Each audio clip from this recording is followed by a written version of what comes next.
Are you thinking about purchasing a diamond? If so, you have a lot more options than you did in the past.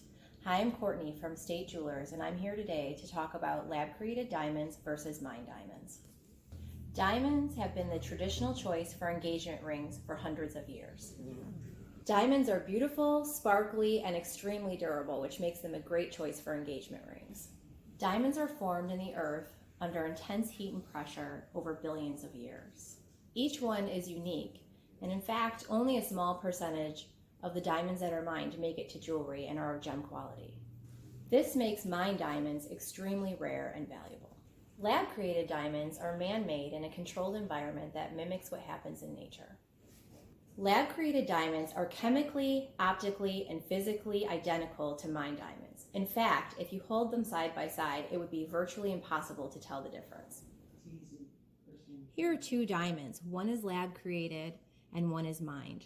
They're both 1 carat of the same quality. Can you tell the difference? Even a trained gemologist would need very specialized equipment to tell the difference between lab-created and mined diamonds. Because there's a more abundant supply of lab-created diamonds, the cost is much lower than that of a mined diamond. For this reason, lab-created diamonds are a great option to get a bigger, better diamond for less money. The best thing to do if you're undecided about a lab-created diamond or a mined diamond is to come in and compare them for yourself. At Estate Jewelers in Toledo, Ohio, we care about helping you make the best choice that suits your needs.